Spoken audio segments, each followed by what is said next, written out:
The Syracuse Chiefs couldn't have drawn it up any better. Despite getting into Providence just before 5 o'clock Saturday morning, they come out here at Fenway and take care of business. And after the game, no one with a bigger smile on his face than Matt Antonelli, who came back home to Boston and had 2 hits and 2 runs scored. For the first 3 quarters, the Orange looked like the team that lost the last 4 games here in the Dome this season. Then finally in the 4th, they turned it around and looked like the one that won the Pinstripe Bowl. And when Van Schuh made that catch right here in the corner in overtime, the celebration was on. And while the numbers make it seem like Malone is throwing strikes all the time, that's not really the case. But what Malone says is key for him is that perception is more important than reality. The weather here today really turning into a microcosm of the day for Cornell. It started out bright and sunny like the 4-1 lead the Big Red held in the first quarter, but it ended pretty dreary. Cornell falling 3 wins shy of its ultimate goal, and in the end, they had no one to blame but themselves. Skinny Atlas wins over General Brown and Bishop Ludden. They put up 36 points. That's impressive. I'll tell you what's even more impressive, their defense. Bishop Ludden's offense, especially in the second half, just couldn't get anything going, and the Lakers' defense really shut them down. They're looking good. They're going to be a team to be reckoned with this season. In spite of a lapse of 14 years, New York's famous subway alumni proved Look at that. It's been a long time since Pat Kaloran has seen film of SU's 1963 win at Yankee Stadium. There I am, 58, see? But his memories are as vivid as ever. We ran up and down the field between the 20s, but kept turning over. And Ken McLeesick recovers for Notre Dame. Kaloran was a backup center for Ben Schwartzwalder's team that year. This is Floyd Little.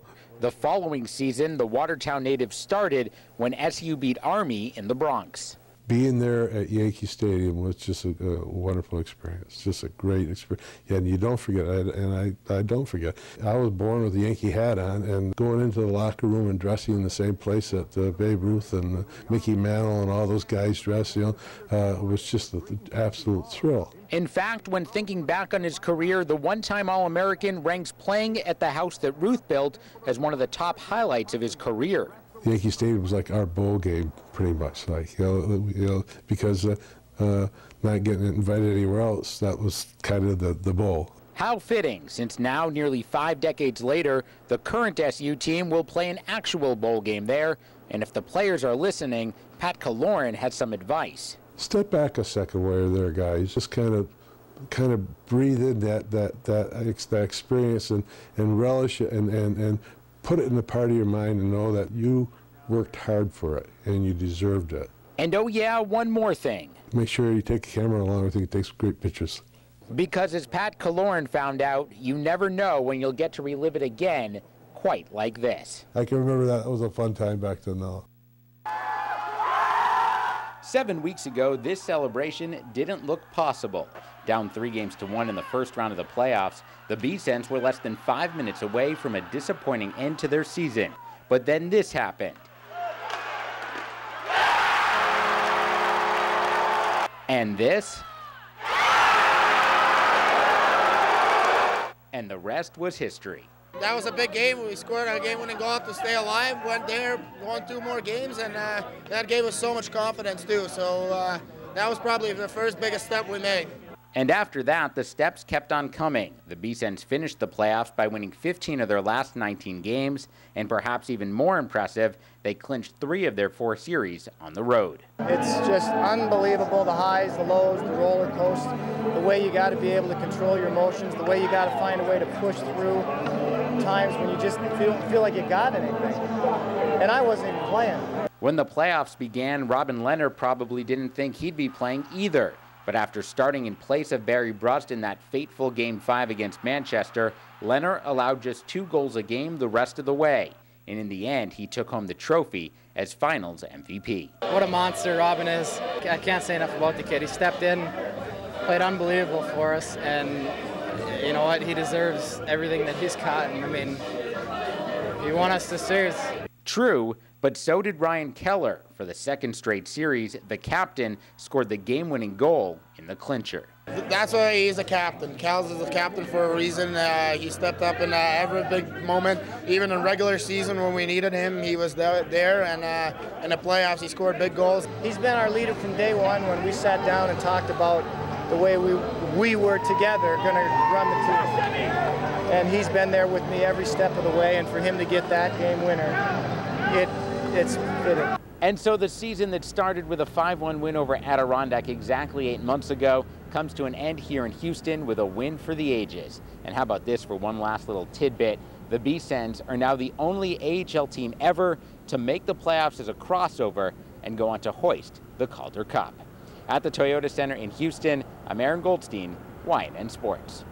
Hi everyone. Without question, the number 44 is the one most associated with SU football. But after the likes of Jim Brown, Ernie Davis, and Floyd Little, perhaps the guy with who's made the most impact in the game of football is a guy who wore jersey number twice as big. And today, the SU football community is mourning his loss. John Mackey died yesterday at the age of 69. He had suffered from dementia for the past several years. Mackey was a tight end at SU for 3 years in the early 60s, and he's credited with redefining the position as one of the first receiving tight ends in the game. SU honored Mackey back in 2007 when they retired his number 88, and one of the guys who followed in his footsteps at SU says he wasn't only a great player, but a great person as well. He was a showman at the same time. I mean, very boisterous, very, always had a big smile, quick to make a joke. I don't think, at least in the time I was around him, never took himself too serious, had that look in his eye that you knew that he was, but made you relax and feel comfortable in his presence. Renfro's fingers grazed the laces. After Mackey left SU, he went on to a 10-year Hall of Fame career in the NFL, mostly with the Baltimore Colts. Here's what Doug Marrone said today about Mackey's passing. John was the perfect role model for Syracuse football student-athletes. He was a larger-than-life man, and he influenced so many people. Many consider him the greatest tight end in NFL history, end quote. Of course, it was just yesterday that SU's Nick Provo was named to the Mackey Watch List, an award given to college football's top tight end. Meanwhile, another SU football player is gaining some national recognition today. A day after Provo became a candidate for the Mackey Award, Orange senior Van Chu has been named to the Biletnikoff Watch List. That award goes to the best wide receiver in the country. Chu led the Orange receivers in catches, yards, and touchdowns last year. He ranked 8th in the Big East by averaging about 51 yards per game. 2,997 down, and now just 3 to go. Derek Jeter is still on the verge of joining the exclusive 3,000 hit club, and now he'll have an anxious home crowd cheering him on for the next 4 nights. Jeter and the Yankees returning to Yankee Stadium in the Bronx for a 4-game homestand with Tampa. Jeter trying to become only the 28th player ever to reach 3,000 career hits, and his prospects for at least getting closer look pretty good tonight, as he's 5 for 9 in his career against starting pitcher Jeff Neiman. Asked about the pressure of trying to reach the milestone at home, Jeter claims he's not feeling any, but he and the team are definitely expecting a heightened atmosphere. Well, our fans have always been pretty good when they have an opportunity to witness something that hasn't been happening before, you know what I mean? They care a lot about the history of the organization, so, I would anticipate them being pretty animated. I don't know, but I would think it would be kind of fun. Be a lot of flash bulbs going off, I'm sure. I think it's going to be great. I think people have anticipated this for a while. The countdown had started. So I think people are pretty excited about it. We are. I know we are in the dugout for him to get it done. High fastball. We, of course, will have highlights and post-game reaction from Yankee Stadium later on tonight.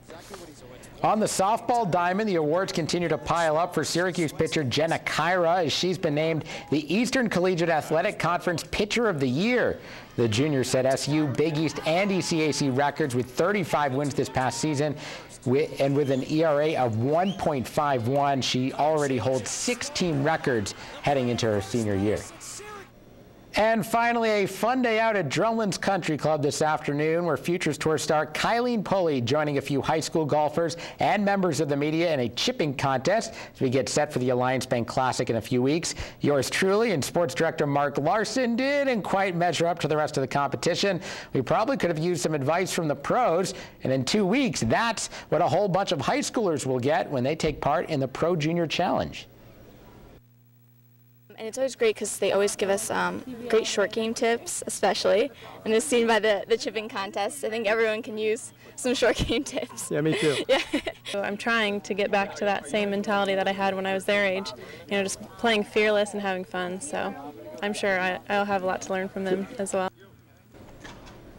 11 schools will take part in the Pro Junior Challenge this year. It's scheduled for Monday, July 25th out at Drumlins. And that's it in sports for this hour. I'm Aaron Goldstein. For more, log on to our website, YNN.com.